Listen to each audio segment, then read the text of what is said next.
now. Hello, everybody. Welcome back. That's right, I'm back. This is Bite-Sized Learning, the Ohio Academy of Family Physicians. I am Dr. Mike Sevilla, President-Elect for another week. That's right. So we have a great guest coming up. Very excited about our guest. He's a good friend of mine. But before that, I have some announcements. So yeah, 1 week from tonight, August 9th, will be our annual membership meeting. It'll be at 7 p.m. And you can register at ohioafp.org. And a lot of it's going to be business type of things, elections, installation of officers, swearing in of me. Yes, I know. Very exciting. We have some bylaws. We have some recommendations. So register for that.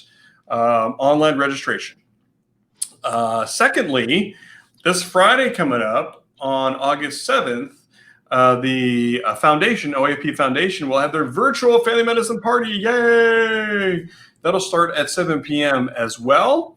They're going to have recognition of the 2020 Family Physician Mentorship recipient, other award winners, trivia. And so sign up at the website as well, ohioafp.org. And last but not least, yes, again, we have merchandise. We have this shirt. This is the virtual conference shirt.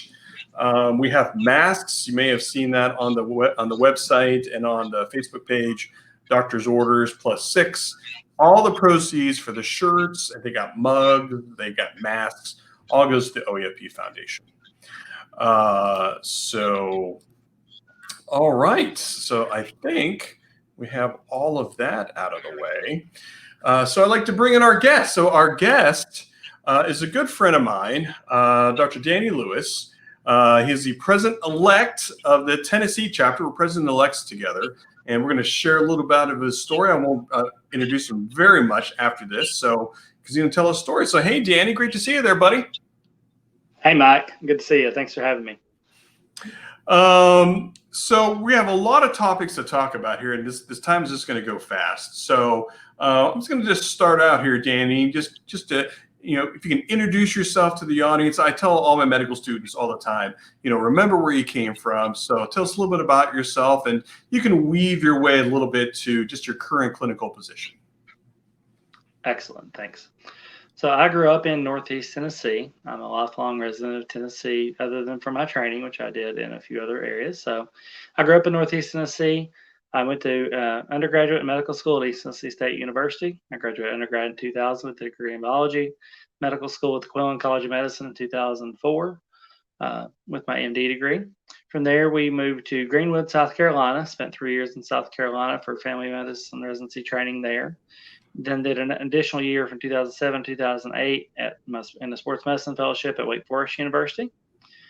Wanted to come back home and get back to my roots. So home was 2008, moving back to Greenville, Tennessee, where I accepted a job at Tacoma Regional Hospital. I began my clinical practice there with family medicine, and also started a sports medicine practice for the first time in the community, and built that up to about 30% of my clinical practice.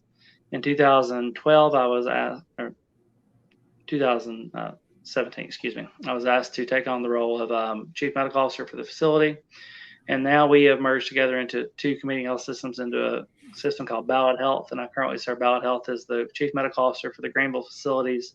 I still maintain a part-time clinical practice 2 days a week in family medicine and sports medicine. Wow, that's a lot. So Ballad is kind of is that like a regional type of hospital? It sounds like a hospital system. Is that a big hospital system? It is. It was two previous smaller regional health systems combined into one larger health system about 2 years ago now. And what are your responsibilities, kind of as Chief Medical Officer? What does that all entail?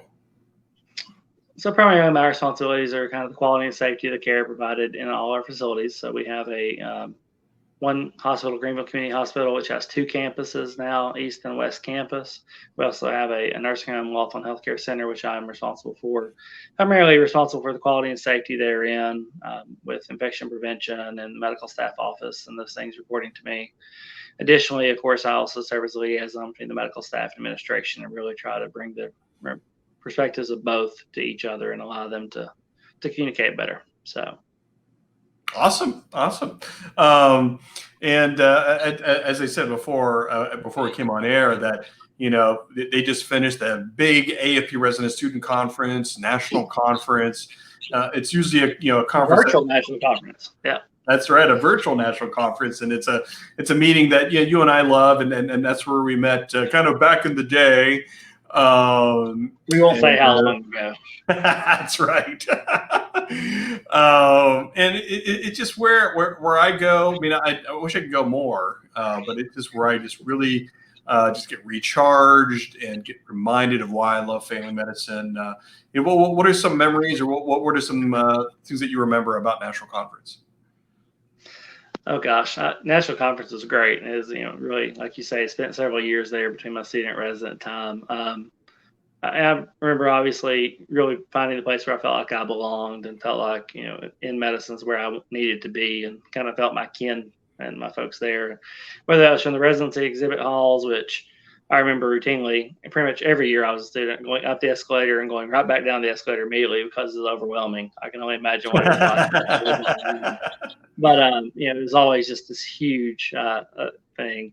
I remember the mentorship times that we had, both officially and unofficially, perhaps, getting together to spend time together. The elections always were fun, and kind of getting together. And I remember the first time showing up and decided I wanted to run for something, and trying to find a computer somewhere to put a CV together because I wasn't prepared at all. Didn't bring one with me. But I really do. I miss kind of those meetings. I'm looking forward to getting back to it. So Tennessee always sends their president to work the booth. And, I just hope and pray we can go back to an in-person meeting next year. Although if we have to do it virtually, that will be fine. But I'm looking forward to getting back to Kansas City for the meeting next year, I hope.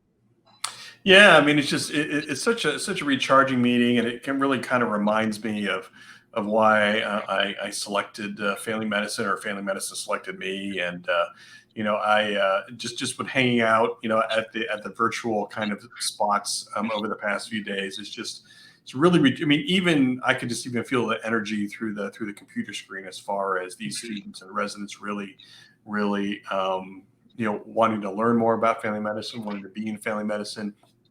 Do you remember that time when that kind of flips a switch with you, Danny, as far as, hey, family medicine is really for me?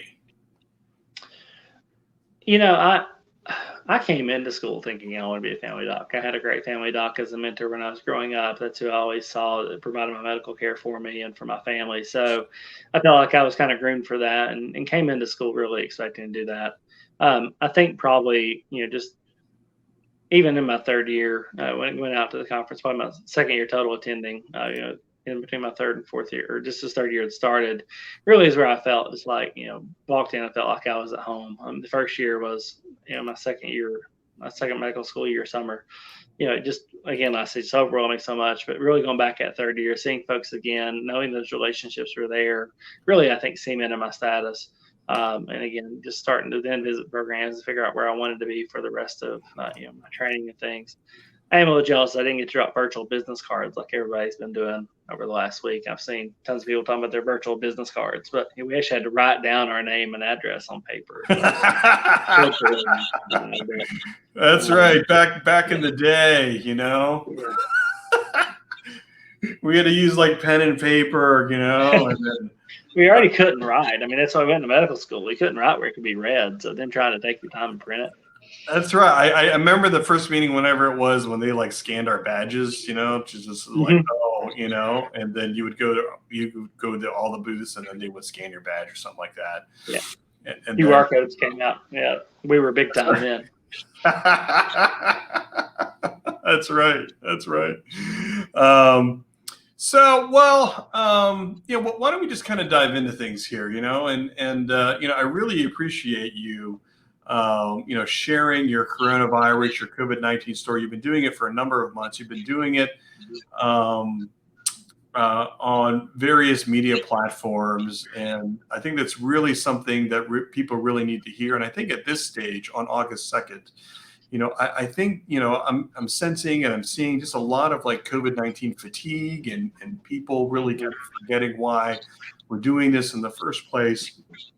So Danny, again, if I could just kind of take you back and I've seen you really break down day by day everything that went through. You don't have to go through every single thing, but I guess just framing it just for the people in my audience, especially people in Ohio who have not heard your story. I'll just kind of open things up and say, just kind of start your coronavirus story and just kind of take it a little bit to where we are today. All right. Well, my, I guess, journey with COVID began in early March of 2020 when, as I mentioned, my role as chief medical officer, we really began to prep for, what this unknown was to come with coronavirus and what it would mean for us in our hospital system. In early March, there weren't a lot of cases reported. We didn't know what was to come, but we certainly knew the potential that could be there. So we began to have meetings. Our system stood up an emergency operations center, they called it, where we connected with them, a couple times a week or even daily. And it was during a meeting where actually we were talking about how to set up our drive-through testing process. There were 4 of us in the room, all of them my administrative colleagues I worked with routinely, but we had begun to distance from one another. We weren't having in-person meetings, but we were still having conference calls. At that time, mask wear inside wasn't really thought of as anything that needed to be done. So there were 4 of us in a room, and one of my coworkers was coughing just a little bit. And with our kind of dark medical gallows humor, we all were like, "You got coronavirus," and he's like, "No, it's just allergies and things." And so we kind of just went on about our day and finished our day. But at night, I got a text from him where he said he'd had a fever now, and he spiked fever when he got home, and wanted to know what that kind of meant. And so I asked him to go get tested. He did go through a drive-through testing here locally, and as of course in early March, and even today, we're still struggling to get back test results in a timely fashion. It took about 9 days for his test results to come back, and he called on day 9 and said he was positive for coronavirus. And on day 10, after my exposure from him, I began to have a fever that night. Left work that afternoon about 5 o'clock, had a fever about 100.4, and I knew at that point that I probably was positive for coronavirus. So had a swab Saturday morning that was confirmed back, and because I was then a person of interest in healthcare, I got a 48-hour turnaround and got results back on Monday morning that I was indeed corona positive. For the weekend, I'd really just I'd quarantined myself in the basement from my family, blessedly, about 10 days before my symptoms started, and so I wasn't exposed to them really at all. We were only seeing each other from a distance. Spent the weekend really quarantined away, really with flu-like symptoms. Some myalgia, some gastrointestinal symptoms were really my primary symptoms. I didn't have much of a cough or shortness of breath at all to start. I had an unrelenting fever that just wouldn't go away. It was 101 to 102 continuously, no matter what I took. Taking Tylenol kind of around the clock on a scheduled basis really didn't make any difference at all. On about day 5 of symptoms or so, I began to have some cough and shortness of breath. My O2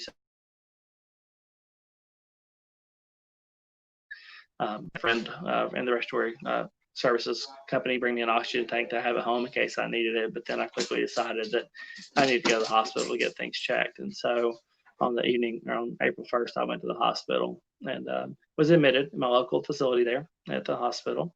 Had a little bit of an infiltrate on the chest x-ray, a little bit of a white blood cell count, was requiring oxygen about 2 liters, was at 97%. So everything was really good. They admitted me overnight and kept me there. And then the next day decided that they would transfer me up to what we were calling the alternative care unit at our tertiary medical center. So we were trying to cohort any COVID positive patients at that point. They just opened that unit really a couple of days before, and I was transferred to our to Johnson State Medical Center, which is our tertiary medical center, for admission to the alternative care unit, and entered the room that I then would stay in for the next month of my life.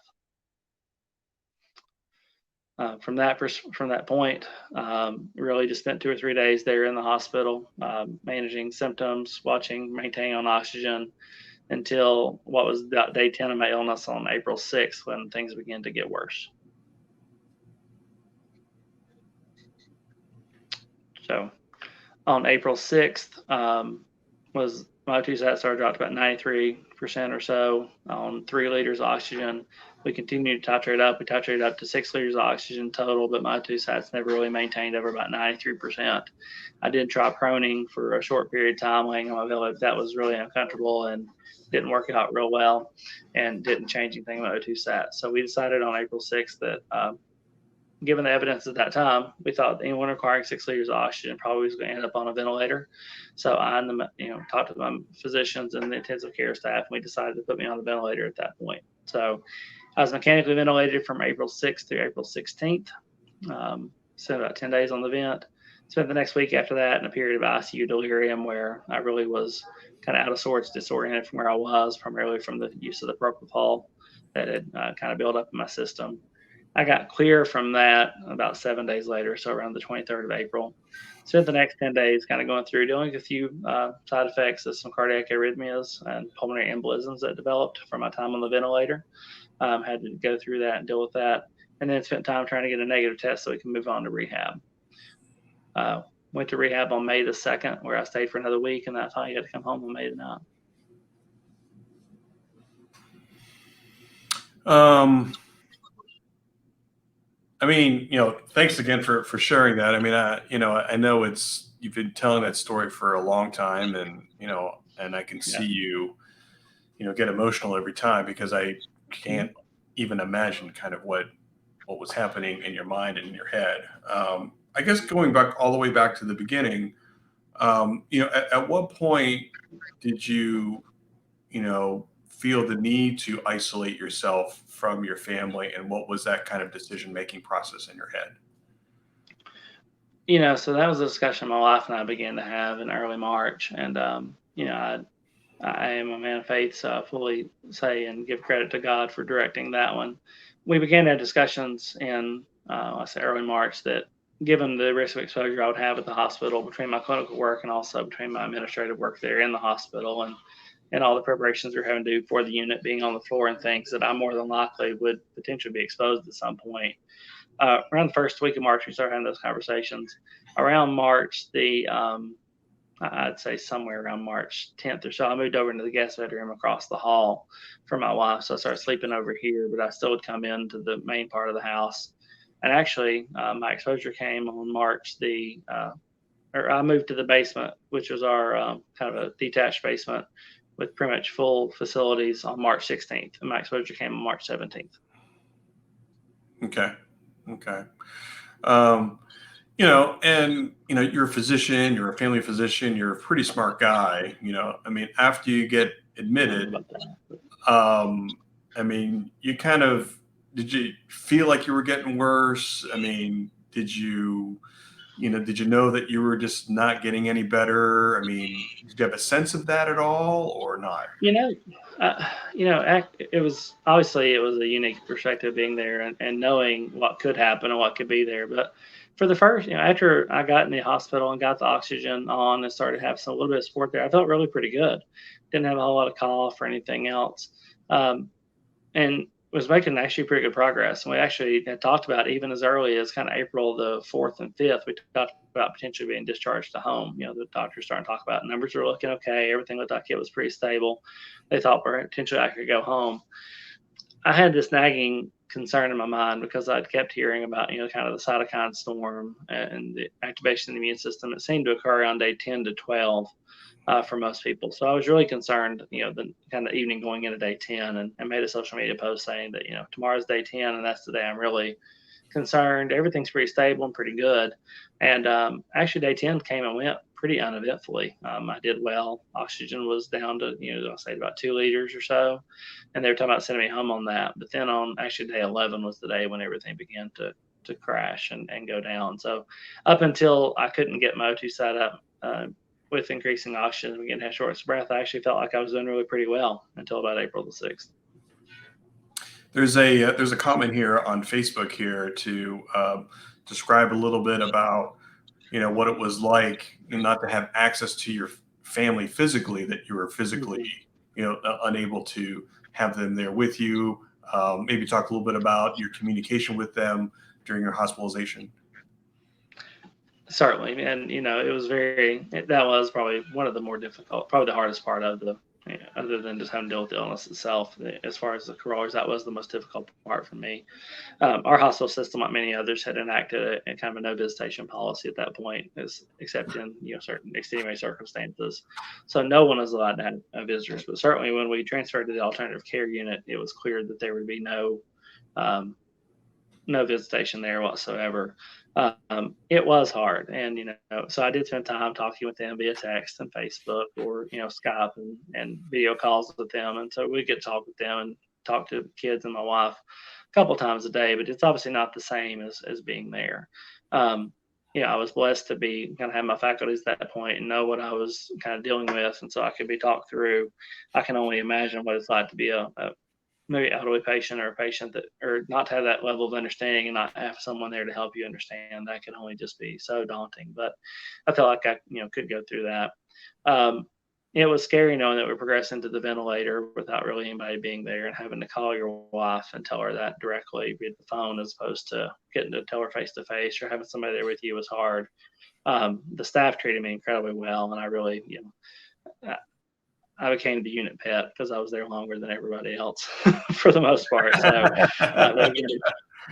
they began to treat me really well and do things. But during my time at Delirium, I, I remember clearly that I imagined my wife being there. I imagined my kids being there. I told my wife, and I got up, and while I was still somewhat confused, I remember calling her, being like, "Why did you do this, or why did you do that?" And she's like, "Danny, I was never there. No matter what you think, whatever you imagined, I was never able to be there."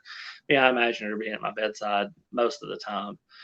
So that was very difficult. And then when I transferred to rehab, it was actually the first time I got to see them in person, and they didn't tell me they were going to do that. If anybody's seen what they call the victory video on the Facebook, Yeah, I saw. when Everybody saw the video on Facebook of Danny being, let out of the hospital, and then I think it was onto an ambulance or something like that.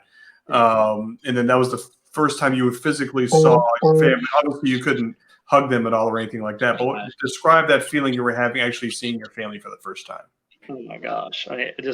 I got tunnel vision and completely lost focus on anybody else that was there. They talked about having plans for that, and I messed those things up a little bit because I got transferred to rehab on a Saturday. So, folks over to the administration of things had plans for the next Monday, but I went to rehab a couple days early. So they had to, put things together really quickly. And I thought that they might call some folks, but I never imagined my family would be there coming from out of town to see me there. So when they wheeled me out and I looked over to the right and I saw them all standing there, I just completely, broke down in tears and got tunnel vision, and actually apologized to, the chief operating officer for the health system was there. The chief medical officer of the health system was there. One of my co-CMOs was there on my left side. But when I saw my family on the right, I completely lost focus on them. I think I barely told them, waved hi at the other guys as I was getting into the ambulance. But getting to see my family the first time was just exhilarating, and they all had little signs that they made for me that I got to take with me to rehab, which I kept in my room, and I still have with me today, actually. And but not getting to touch them though was just also, while it was amazing to see them, it was just so difficult not to run up, not to have them run up and hug. And my 7-year-old in particular tried to run up and hug me, and somebody grabbed me by the back of the neck. That was hard to see. So, how many days was it that you didn't physically see them? So it was from April 1st till May the 2nd was the time I was in the hospital.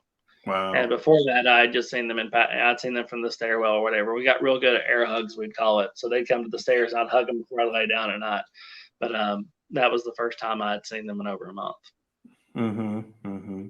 And describe the day when you were, released from rehab and got in a car and you got home. How describe that day? Oh, that was a great day. So when I went to rehab, the initial plan was, they said, they asked me what my call was, and insurance had approved a 2-week stay if necessary. And I looked at them and said, "I'm not staying 2 weeks. I'll be out here before then." So I said, "I'll give you 10 days." And so we decided to go for a 10-day course. And of course, with rehabilitation at the rehab facility, I had to do at least 3 hours physical therapy daily, or 3 hours of therapies, let me say. I had occupational physical therapy. Blessedly, my speech had recovered, and I'd gotten where I could swallow and things. So I really didn't need speech therapy by the time I got to rehab. But we spent at least 3 hours a day in OT and PT. And the staff there was just excellent. They were really driving me and pushing me to get better. And I remember they came into my room. I got there on a Saturday. They came into my room on Wednesday and said, "So we just had our team conference, and we understand that you had said you were willing to stay for 10 days. but we think you can go home in 7. So we think you can go home on the 9th. And I was like, sign me up. That's fine. We got everything together. I did some therapy that morning, and then my wife was outside waiting for me. We don't show that victory walk. They also did a victory walk there. But we don't show that one very much because they gave me the option to walk or to ride a wheelchair. So I walked. And when I saw the front door, I essentially ran to the front door. The video is about 15 seconds long because I saw my car outside and my wife standing beside me. So I completely just took off and went through the door and went and grabbed my wife and gave her a hug for the first time in a month. And then, and cried some more and then loaded up the car and went from there. My wife said, you're going to have a detour or two because there are a couple of folks. So we're in a small kind of rural town. We had to go by my medical office where a bunch of hospital staff were outside, kind of an impromptu parade, waiting for me to come by. So we had to detour by to see all of them, and that was heartwarming. And then came into the neighborhood. My Sunday school class was at our neighbor's house. We were both in the same Sunday school class, so they were up in the driveway, kind of far away. My kids were all in the front yard in tutus with signs and noisemakers. So we had to go see the Sunday school class and the kids. And I got to get my hands on them for the first time then, and over 5.5 weeks. Yeah. I think I saw some videos posted when you pulled into the driveway and all that, and saw your family. And what a wonderful day! What a wonderful day. It was a great day. It was the day before Mother's Day, so I got home the day before Mother's Day for and family. So that was excellent. And you've talked about this publicly before. You're a man of faith. And I've heard you talk, especially on Facebook, about how your faith has really gotten you through this. Can you share a little bit about how strong your faith is and how that's brought you through this and how it continues to help you day to day? I mean, absolutely. And so first, I just had to give a word of God for getting me through this entire process. And if as you mentioned, kind of without my family there, if everyone else not there with me, the staff was excellent, but God held my hand throughout this entire process and really gave me an opportunity, was there with me. People have asked me before, particularly about, the day about the ventilator, about what my thoughts were in those things. And to be frank, that was probably one of the calmest times I had during the entire time and that peace was not in myself at all. It obviously had to be given to me by God, and He just put His hand on my shoulder and guided me through it and said that things are going to be okay.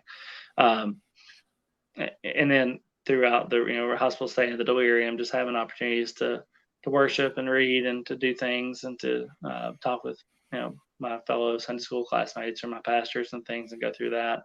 It really did strengthen my faith, help me kind of reprioritize some of my priorities in life. I think we all have a tendency, particularly in medicine, to get those out of whack a little bit. And certainly our jobs are incredibly important to a lot of people, but so are our families, and so our faith is too. So it kind of helped me to bring things back into focus and try to get a little bit more balance in my life, perhaps. And that's been a welcome, change that's came out of this for me.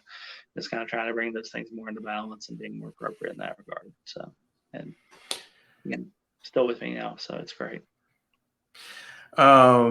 So if I can ask you about, I got kind of about the physical recovery. So after you got home, and how long did it take for you to just get your strength back, just from that extended hospitalization and illness and that type of thing?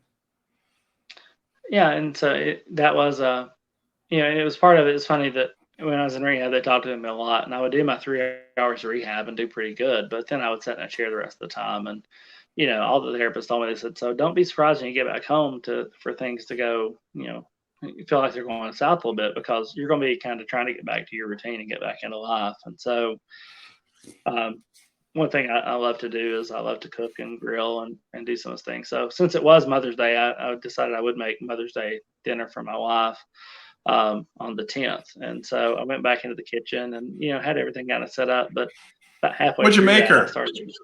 What did you make? I made it was a Tuscan shrimp Alfredo, and I had salmon. The Tuscan shrimp turned out okay, but then I started to crump and go down a little bit, and I burnt the salmon to a crisp. So we did not have salmon.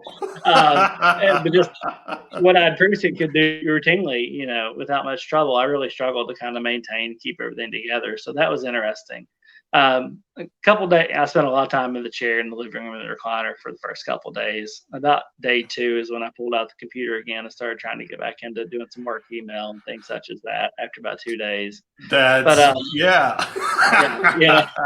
I had to get back to it at some point for a period of normalcy. But I went to the Did you doctor on have day like 3. you have like 10,000 like unread emails? Is that kind of Oh what goodness, you happened? don't even want to know.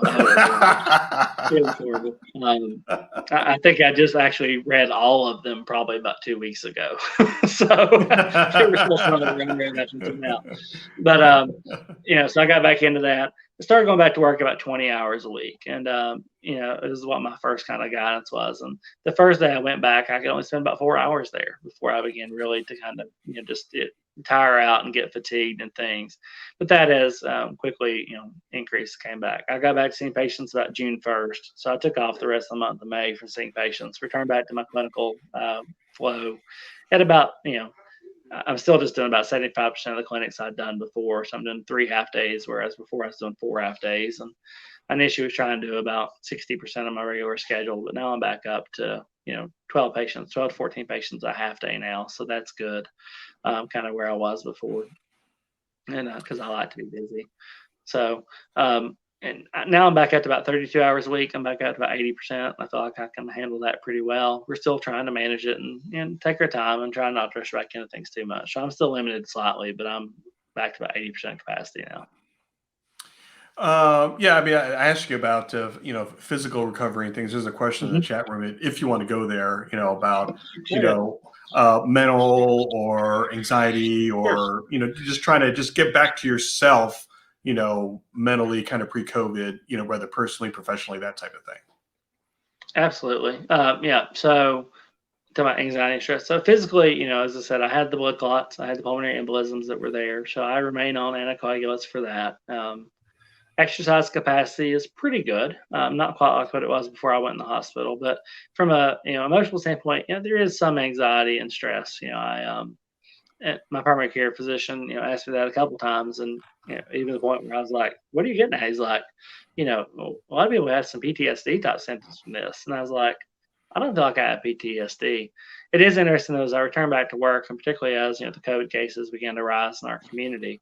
The first time I saw a patient with a fever, and it was a paraplegic who had a UTI. But the first time I saw a patient in the clinic with a fever, I began to have a little bit of panic and anxiety, just because, oh goodness, what does this mean? And as I find as we start getting reports of COVID cases going up or patients having extremes, it does create some stress and anxiety. I tell people I have some PTS, post-traumatic stress. It's not bad enough to be a disorder, but I do have some PTS of the PTSD. I think at times. Just having to deal with, the continued prevalence of the COVID, not knowing what the future holds as far as immunity or what have you, or can you catch it a second time? We're just not clear at this point. So I do think there's some stress and anxiety to come with that. Again, it's relatively mild, thankfully, and I'm managing it well. And I can go back into the hospital and be fine. I don't have any issues there.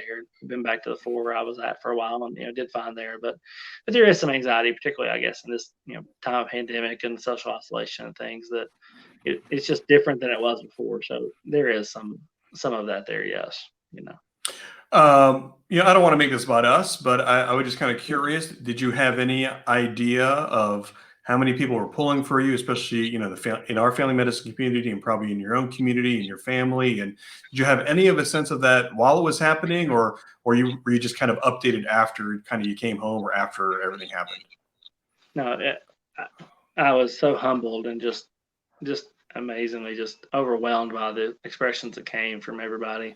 So while I was on the ventilator, of course, my telephone died. Obviously, the battery went dead. They then misplaced it for about 3 or 4 days after it came off the vent. So by the time we found it, and it took a few hours to charge, turned it back on, and the battery quickly went down to about 50% with all the notifications from messages and calls and social media and things that I had received and gotten. And probably the first day I was back up to where I felt like I was oriented, knew what I was. I probably spent 4 hours scrolling through Facebook and Twitter and my messages, seeing just the expressions that I'd gotten literally from around the world and from all over the country.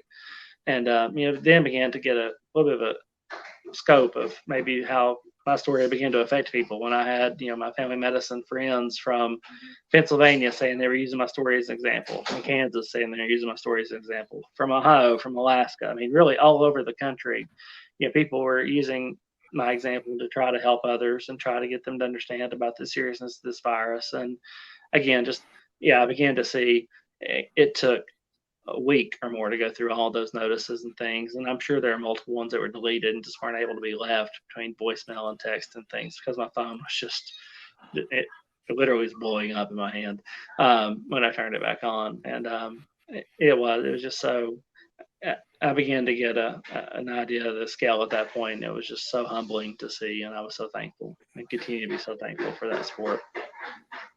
My guest on the line is my good friend, Dr. Danny Lewis, the president-elect of the Tennessee Academy of Family Physicians, because all the cool people are president-elects. Yeah, exactly. That's right. For another week anyway. Some of us move into presidencies after that. That's right. That's right. I got a couple more months. You do have a couple more months. So I do want to shift the story into, something that you've really done with your story is being proactive with it. I remember seeing you on media and social media, like I think within a week or two since you were home, you were doing interviews and things, telling your story. Was that something that was conscious in your head that I have to get this story out? I have to tell people about it. I have to, let people know kind of what this disease is about. What was that thought process before you started doing all this media?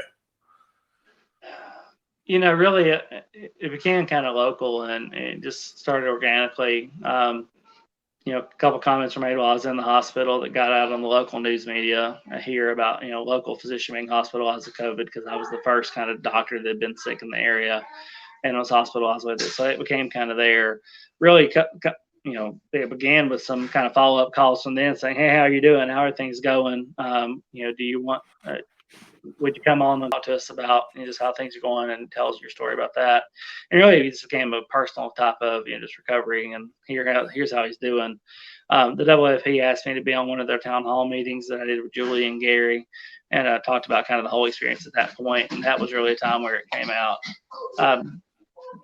Kids, close the door. And began to get my favorites. Started, kids are coming in. Hey, that's all right. Yeah, that's the family and family medicine. But that's kind of got out to that level and told the story for the AAFP. And then we began to see more of an idea of people not taking it seriously, and people starting to say, and starting to minimize the effects of, well, people aren't dying from this virus, and the death rate's less than 1%. So why is it a big deal?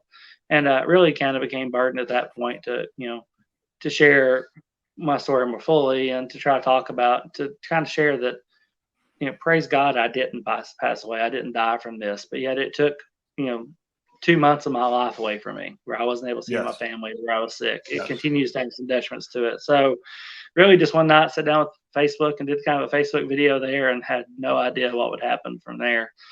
Next thing I know, it's been seen 50,000 times and shared 2,000, and then began to get some more interest from even local, regional, or national media outlets at that point. Yeah, I mean, I know you were on some major cable news networks, and I think I saw you post on Facebook. You had like 3 in one day or 4 in one day or something like that, and that had to be a we had a local. I had an interview. Yeah, the AAFP actually kind of got me in contact with someone who helped set up an interview with a reporter for the Tennessean, which is that hospital, that newspaper system is kind of Knoxville, which is in my immediate area, and then Nashville. The reporter, I would say it was just covered up with, inundated with news, and it's like, we'll get in touch. And if I got in touch, he said, I think we'll run this in Nashville, and he ran as part of the USA Today network. And then it came out on USA Today. Next thing you know, it's on MSN.com, and MSNBC is calling, and CNN is calling, and all of a sudden I'm like, okay, no, wait, this is never where I expected this was going to go. If I'd been Mike Sevilla, I would have thought this is where it might go. Stop it. I had no idea that it would turn into this. So just get the people idea right now, as far as, early August or something like that, what is going on in Tennessee? What are your numbers? I mean, it's, how upsetting are you this going on?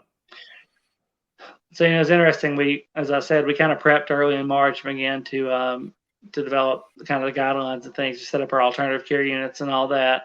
And had like a 40-bed unit there at the Johnson Medical Center, and our census usually there was 5. As I said, I kind of became the unit pet. I was there that was there the longest. They'd have 5 or 6 patients there at a time, but never a big overwhelming number. And actually, about 3 or 4 days after I left, they actually shut the unit down and moved them back to the regular ICU. We spent about a month and a half or so were decent, but then we began to see an increase in numbers. And certainly since the 1st of July, since the 4th of July holiday, Memorial Day, we've seen an increase in numbers significantly. Our local area has about 2,000 active cases right now in Northeast Tennessee. In Greenville, that's about 300 in Greene County directly. About 150 of those are active. So we're not as affected as some of the other areas, but there's about 2,000 cases around us completely. I think Tennessee as a whole is up to about 50,000 or so. And, there's concerns that Tennessee, Kentucky may be 2 of the new hotspots that are developing based off some of the rates and positivity rates that we're seeing and the rapid increase that's coming on. So it's now certainly in the throes, and whether it's the continuation of the first wave or the second wave, however you want to classify it now, it is getting more significant here for sure. What's the sense in like your community? Is there an urgency in your community? Are people wearing masks? Are people taking the steps now, or what's happening locally where you're at? So the governor of Tennessee declined to set a universal mask mandate around the 1st of July. He said he would defer that completely to the local municipalities and counties and allow them to make those decisions individually. After the 4th of July holiday, we began to see the local municipalities begin to call for that. Greene County, my county, was about the 4th in 3 days to set one out about the middle of July or so. And that was with some advocacy from the Greene County Medical Society and physicians of our community to the mayor to ask him to propose that and set that forward. That was a mandate that was not really truly enforceable. And so, you did begin to see some increasing numbers of masks at that point. Thankfully, I guess now we've gotten several local businesses, whether they're national or regional, like Walmart and other areas, that are requiring mask wear in their facilities now. So now, and I would say probably in the last week or so, I try not to get out too much besides at work, but one of the grocery store and things, I now feel like we're seeing 80% mask wear in the communities and things we go to at this point. Unfortunately, we're still dealing with, the previous weeks where we haven't really gotten to that. So I hope that we're beginning to see some urgency now. I still think there are folks that don't take the virus as seriously as they should and still feel like it's, not much of a threat, but they've at least been resigned to the fact that if businesses are going to make them wear masks to come in, that they'll do it for that reason or what have you. So, but there has been an increase in appreciation, I think, for it. Thankfully, like I said, we've had very few. I think we've had 5 deaths total in our county throughout the entire COVID crisis, blessedly. I think my story to a degree helped to bring it home for some folks, and some folks began to realize it was more significant. And then as we've seen the numbers begin to increase, people are beginning to pay attention to it more so now.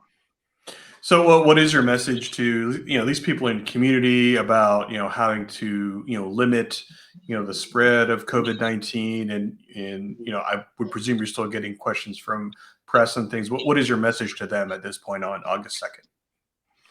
Well, again, what I would say is that, please be aware that this virus is a very real threat. It is not a made up threat. It's not a political virus. I know that in our current environment, there's a lot of, I would say, abuse of the virus used on both sides in this political season, but it's an apolitical virus. The virus doesn't care if you're Republican or Democrat. And after I got sick, my wife took to calling it a sniper virus. It hits people differently, and you don't know for sure how it'll affect you. Folks that are relatively, myself, I was relatively healthy. Had some very mild issues with blood pressure, was a little overweight, but it was 100%. It became very significant to me. And I do want to say to folks, it does not, coronavirus doesn't affect a person. You don't have to be elderly. And it's an apolitical virus, as I've quoted before, that can hit anybody. And you can suffer a myriad of symptoms. Blessedly, the death rate from the virus does seem to be going down. We seem to be getting improved treatments, and we seem to be doing better in that regard.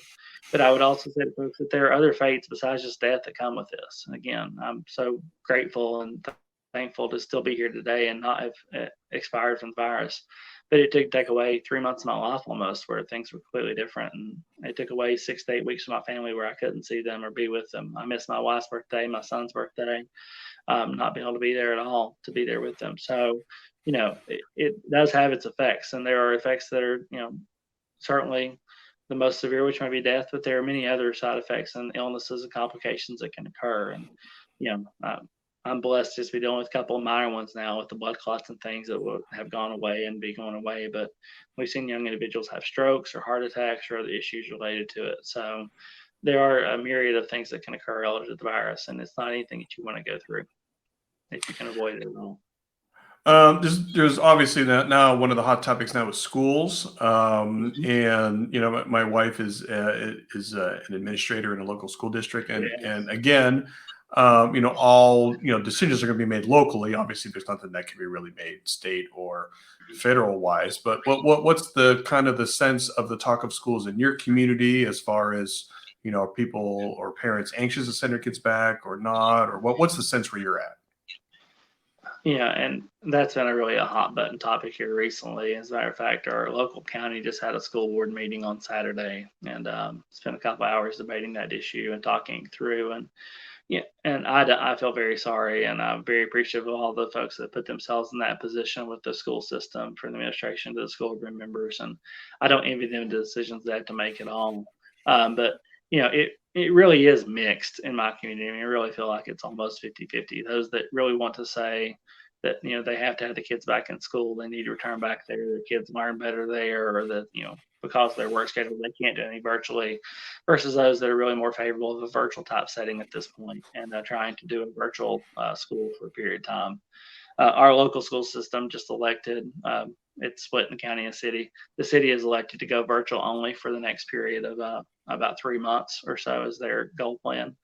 The county delayed the onset of school by about another 10 days beyond what they were going to start. And they're going to start virtual for the first 3 weeks and reassess after the 1st of September. So, but they have made some allowances for some high risk or vulnerable populations that need to come to the school to be in the school in small numbers. So it's really a mixed bag. It's a hot button topic right now, certainly in our area. And but I think they're trying to find a way. All those administrators and folks like your wife, who I greatly respect. My wife is a teacher as well, in background and training. I want to just get the utmost praise for what they're going through and having to go through, and I respect them greatly. And I understand there's not an easy answer for this, but it is a difficult one that we're having to deal with now.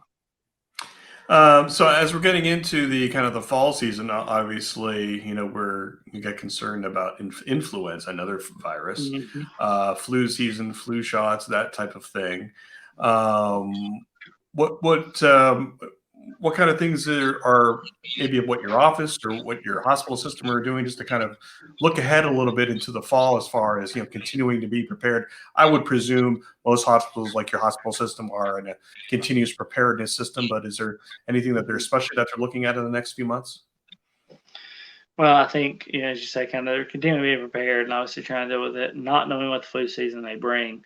I think, certainly one of our biggest efforts, I'll say, particularly as we're seeing kind of coronavirus spike at this point, is begin to talk about how we need to get the coronavirus under control so that we don't have a confluence of those two waves of corona and influenza together. Because if we continue to have coronavirus in its current state, and then if we were to begin to have an early flu season by chance, that would very quickly overwhelm the system. We need to be very careful about that.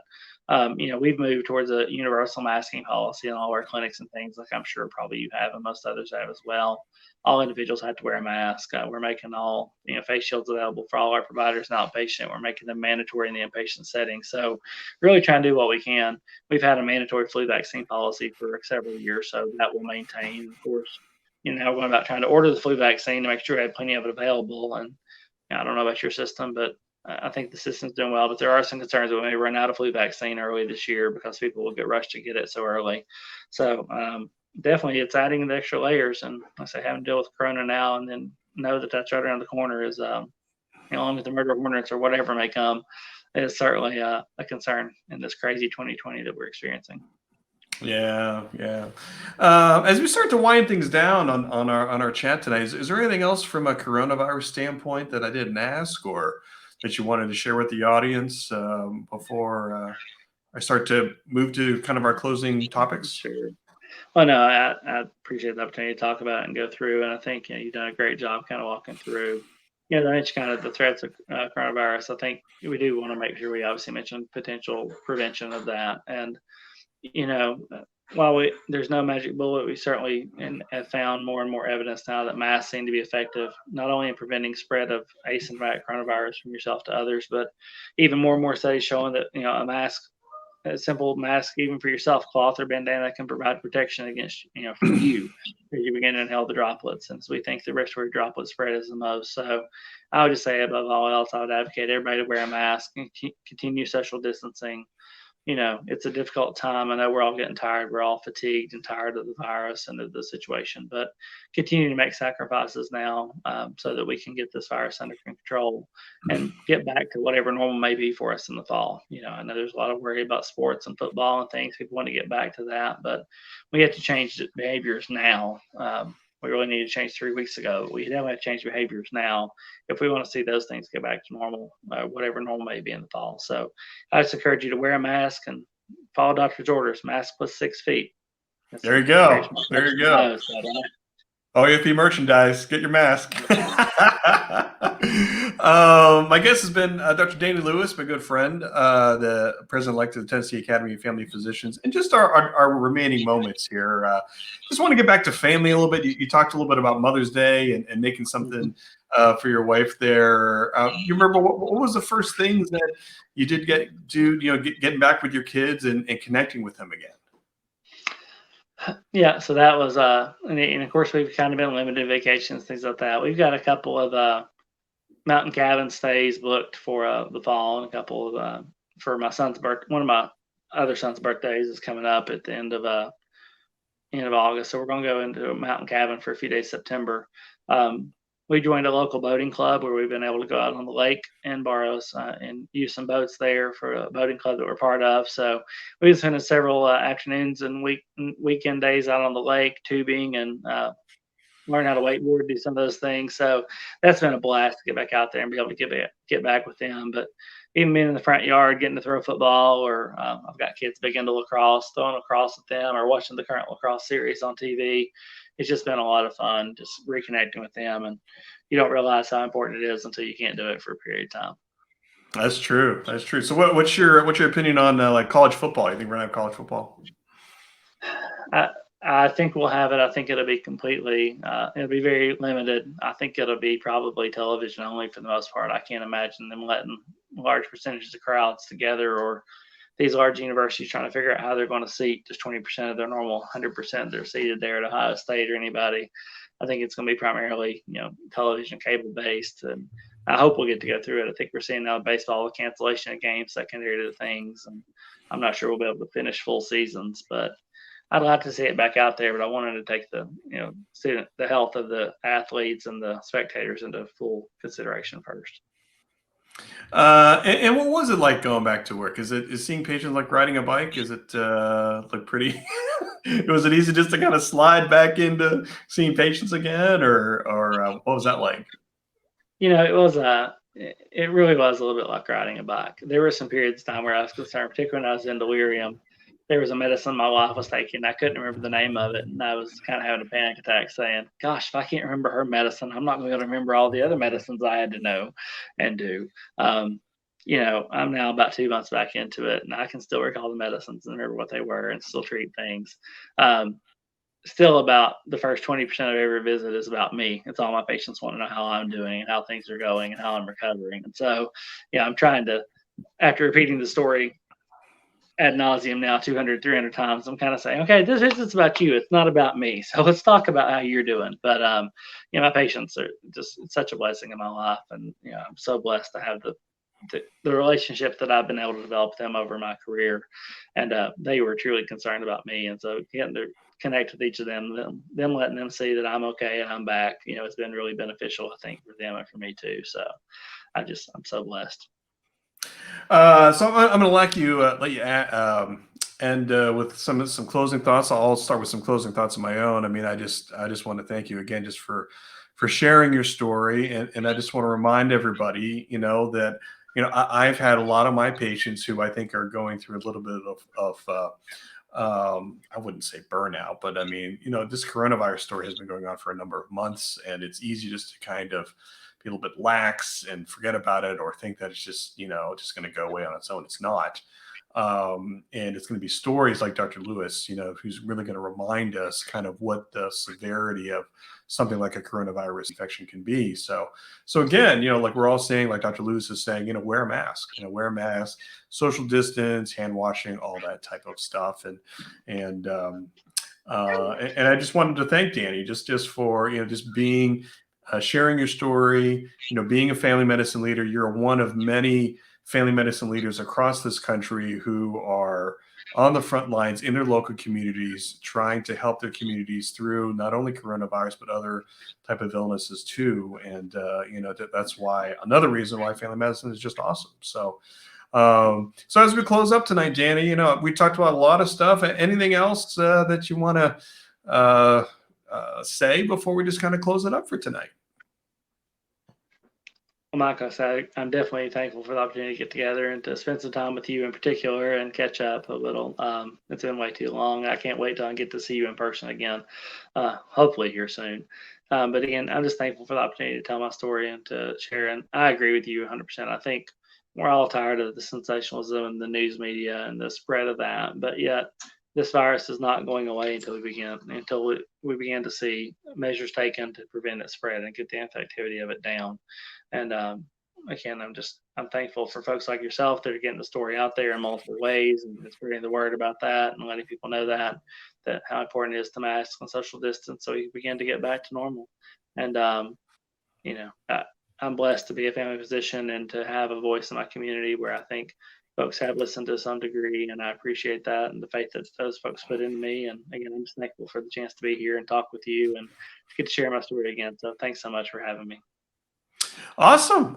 My guest has been Dr. Danny Lewis, President-Elect of the Tennessee Academy of Family Physicians. And don't forget to register for the Ohio annual meeting a week from tonight, and the OAFP Foundation event, which will be coming up on Friday night. I can tease a little bit of who's coming in September on this show. How about this? Dr. Gary Leroy, President of the OAFP, Dr. Ada Stewart, President-Elect of the OAFP, and Dr. John Cullen, the board chair of the AFP. So how about that, people? So thanks everybody for tuning in tonight. Check us out at ohioafp.org. 1 week from tonight, yes, I will be president of OAFP.